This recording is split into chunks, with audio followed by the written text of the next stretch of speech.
arbitrary size, so this is important. The matrices size is not fixed, so I need to take input the size of the matrices, and the operations that I am doing are addition, subtraction, multiplication. These three operations are binary operations, means they are going to work on two matrices. They will require me to take input two matrices, right? So I need four variables definitely for first variable to indicate number of rows in first matrix, then number of rows in second matrix, number of columns in first matrix, number of columns in second matrix. So you should start listing out how many variables you will require. Then what is there in the problem statement? Show a menu of four options to the user, either to perform addition, subtraction, multiplication, exit. Okay ये menu कैसे दिखाओगे आप? Print statement लिखोगे एक simple से, और उसके बाद एक स्विच केस रहेगा, स्विच कंस्ट्रक्ट रहेगा. This is one of the control structures. और you can use if else also pretty naturally if you don't want to use switch. Okay, but switch is a good nice construct in C programming language that you can use in order that user can input one of the four option, and then you can go ahead with that particular option and do the performance of that option and go ahead, right? Based on user choice, perform the operation on the input matrices and show the output to the user.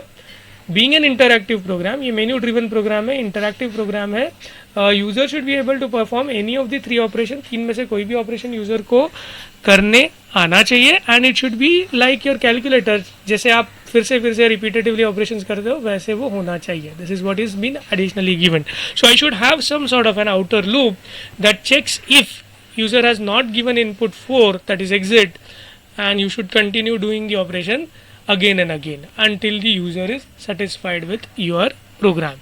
Okay, so that is the problem statement. Now we will look at the code and we will verify whether the code actually satisfies this particular thing. So इसका algorithm बहुत बड़ा रहेगा, इसका flowchart भी थोड़ा ज़्यादा बड़ा रहेगा. So I'm not going to show you that flowchart. I'm directly jumping to the code. Okay, I will stop as the code comes. It will be there in, I guess, 5th. So the program code. It's in page number 9. So this happens with my laptop sometimes. It keeps on going ahead. Yeah, I'd scroll for a lot of time. That's why it happened. Okay, so this is my code. Fine. So the code starts with defining three arrays which are two-dimensional and which are having size 5 each. Then there is RA, RB, CACB, okay, to indicate number of rows in A, number of rows in B, number of columns in B, number of columns in A. Okay.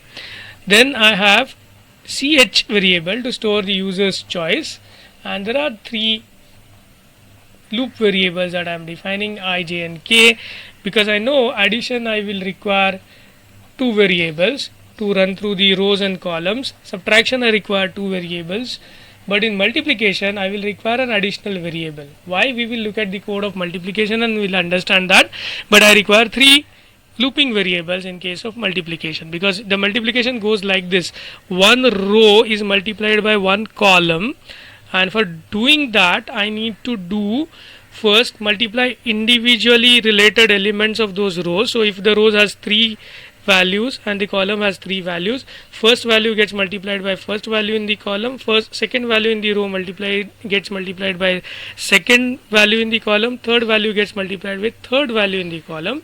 After these point operations are done, that is one-to-one multiplications are done, I need to sum up all the three values, and that is why the third loop I need to have inside the two running loops. Okay, so we'll look at the code and we'll understand it further, no doubt. And then there is one character X. I don't know why I've used this character, but we'll look at this. There would be some usage of this character. Now we are asking user to enter rows and columns of matrix A. Similar caution here, I need to tell my intended user that your number should be less than 5 for row and column value, which this program is not doing, which is very bad. Why? I have already told you what may happen if this I do not follow. Okay, now the next thing is I'm assuming this is in friendly scenario, so user is not going to test my code with more than 5 value. Okay, another important thing is ये जो मैं 5555 इतनी बार लिखा है, इससे अच्छा मैं यहाँ पे between this last hash include and void main I could have actually written hash define, okay, r max as 5 and hash define c max as 5, that is maximum number of elements in row and maximum number of elements in column. I can have a alias name for them as r max c max, and I can use those numbers r max c max here, which will make it easier to change across the entire code. If I want to change now the value of row max and column max, I will just need to change it at one place. So that is the beauty of using hash define preprocessor directive that we saw in the on the first day. Okay, now we are not using it in this program. It's okay. There is a for loop now. This for loop runs from I is equal to 0, I less than equal to RA. Okay, and this array is taken from the user, so we are hoping that user is going to add matrices of lesser size than 5 by 5 matrice. So any matrix less than of 5 by 5 size, we can run this program on, hopefully. Next thing is I'm scanning it. Now while I was scanning single dimensional array, I was using one index. Now I need to use two indices, row index as well as column index. This naturally comes. If I'm using three-dimensional array, I will have to have three loops, one for first dimension, second for second dimension, third for third dimension, and then while taking input or indexing an element, I should be using three brackets, three square brackets. First to indicate the first index or the dimension 1 index, second to indicate dimension 2 index, third to indicate dimension 3 index. Okay, fine. Similar will be the way I take input the second matrix. Okay, am I taking the input second matrix? Yes. Enter rows and columns of second matrix. Yes. So I am taking input RB and CB. Then I am taking input for the second matrix. Now this is going to happen only once, as the program problem statement says. I have to ask user how many rows and how many columns are there in first matrix, take input for the first matrix. Then I need to ask user how many rows, how many columns are there in the second matrix, take input elements for the second matrix. Now the rest of the program is here for you. So we are printing menu for the user. So this menu for the user is like a menu card, what operations user can perform. This is very exactly similar to your ATM. ATM का आपको interface दिखता है, वैसा interface करने की कोशिश यहाँ पे की गई है. I am not sure whether it is successful और not. Will try and understand how it works. So यहाँ पे प्रिंटफ स्टेटमेंट है जो डिस्प्ले करता है 1 means addition, 2 means subtraction, 3 means multiplication, 4 means stop, and then there is a do while loop. So this do loop starts over here and it will end in somewhere in while. So we'll check what is the while condition. So while x is small y and x is capital Y, till that point you need to execute. So please remember why I am using do while loop. I am not here taking any input from the user so far. So since I am not taking any input from the user, okay, my value of x is still not been initialized. So I am allowing first time execution of this loop, and second time onwards I am going to ask user whether he wants to continue or not. Okay, I am going to ask user whether he wants to continue or not. If he says yes, then I am going to continue. No, I am not going to continue looping. Okay, that is the purpose of that variable x that I had over there. Now we are asking user enter your choice. We must have shown user these set of options, and these options are also shown to him only once, and later on I am just asking user to enter his choice of operation. I am scanning it, I am storing it in variable ch, and now we are using a switch construct. Switch का syntax ऐसा है, we switch a particular variable. Here the variable we are switching is choice.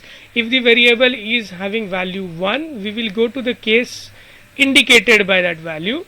If the value is 2, we will go to the case indicated by that value 2. If it is the case 3, we will go to the third, and if it is the case 4, we will go to the case 4.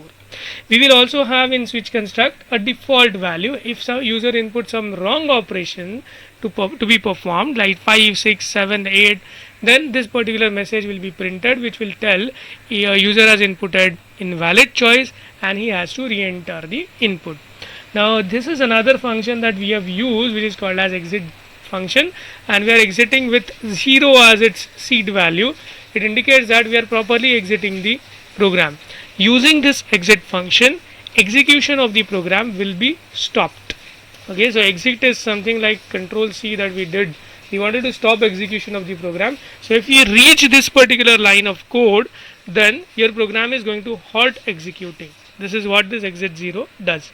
Now look at the first case. So we will look at the first case. First case has been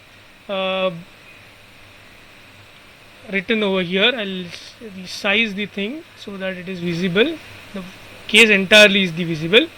So what we are trying to do is we are trying to check whether the number of rows of first matrix and second matrix, count of rows of first and second matrix, and count of rows in count of columns in first and second matrix match. If they match, then only I can do addition, else I am printing addition is not possible. So I am actually verifying the fact whether the input matrices are of correct form, then only I am doing the addition. So this is very again important.